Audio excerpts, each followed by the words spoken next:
지난 화 저렴한 렌트방을 찾아서 브루클린 집숙한 데까지 왔다가 길거리에서 아이폰을 도둑 맞은 멍청이 콜린.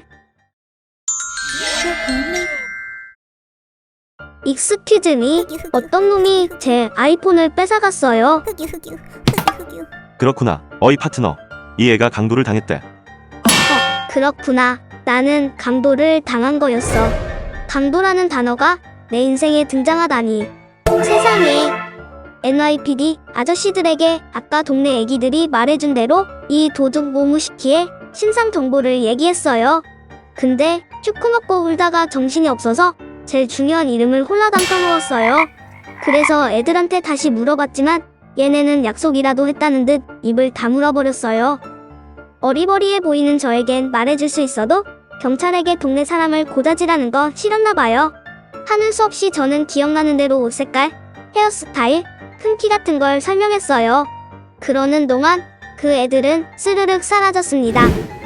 경찰 아저씨들은 지금 보던 업무가 끝나면 그놈 집으로 같이 가보자고 했어요. 그래서 옆에서 콧물을 닦으며 기다리는데 1분 1초가 너무 초조했어요. 아니, 당장 그놈을 쫓아가야 하는데 언제까지 기다려야 하는 거지?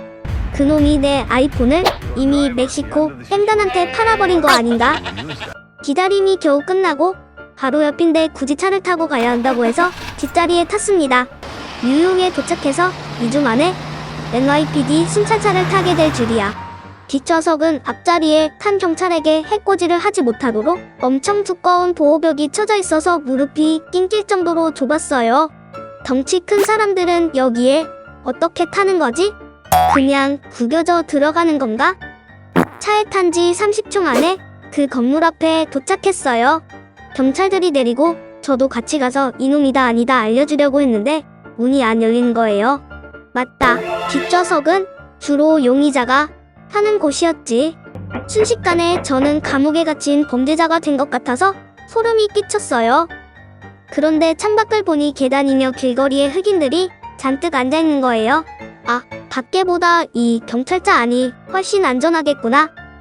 조금 후 NYPD 양반들이 어떤 남자를 데리고 창문으로 다가왔어요. 이 사람이야. 훨씬 나이가 많고 머리도 옷 색깔도 달랐어요. 아니, 이 분들이 내가 아까 설명해준 걸 다 까먹었나.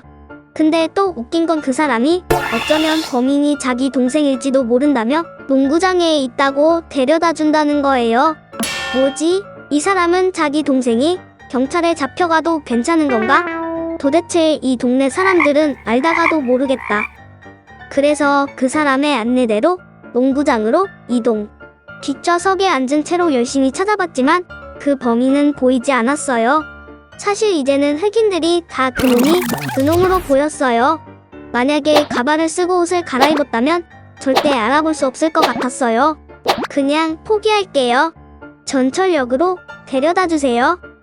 가는 동안 경찰 아저씨들이 조언을 했어요. 다시는 이 동네로 오면 안 돼. 이스트 뉴욕은 우범지대야. 그러면 베드스타이는요? 거기도 위험해. 윌리엄스버그는요? 거기도 별로야. 힝힝잉. 그러면 도대체 어느 동네로 가야 안전한 거예요? 여긴 그냥 다 위험해. 캐나다로 돌아가. 아니, 이 양반들이 지금 빚내서 학비 다 내고 왔는데 어떻게 돌아가라는 거야? 강도 사건의 피해자가 된 게 충격적이고 무섭기도 했지만 한편으로는 씁쓸했어요. 지금까지 흑인에 대한 편견이 하나도 없었고 앞으로도 갖고 싶지 않아요. 다만 이런 일이 생겨나서 마음 한쪽이 구겨진 것 같았어요. 그 13살짜리 아이는 어떤 환경 속에서 자랐길래 도둑질을 하게 된 걸까요? 제가 갔던 동네 이스트 뉴욕은 구글에 검색해보면 자동 검색어로 총기 사건이 뜨는 곳이었어요. 그때는 전혀 알아보지도 않고 그냥 싼 월세방이 나왔다고 좋다고 간 거였죠. 아이고, 뉴욕은 정말 모든 동네가 위험한 것인가? 이번 에피소드를 만들면서 뉴욕시 범죄율 지도 사이트라는 곳에 처음 들어가 봤어요. 그런데 놀라운 건 꼭 브루클린이나 브롱스만 위험한 게 아니었어요. 우리가 보통 뉴욕 하면 떠올리는 맨하탄의 타임스퀘어, 빌딩숲, 미드타운, 소호, 금융가도, 이스트 뉴욕과 똑같이 높은 범죄율을 보이고 있었어요. 허거더. 여러분, 뉴욕에서 길거리를 돌아다닐 때는 스마트폰을 안쪽 주머니나 가방에 꼭꼭 넣어서 다니세요. 봐야 할 때는 잠깐만 꺼내서 두 손으로 꼭 붙잡고 보세요. 지갑도 당연히 조심하고요. 그렇게 저는 눈이 탱탱 부어서 숙소로 돌아왔습니다.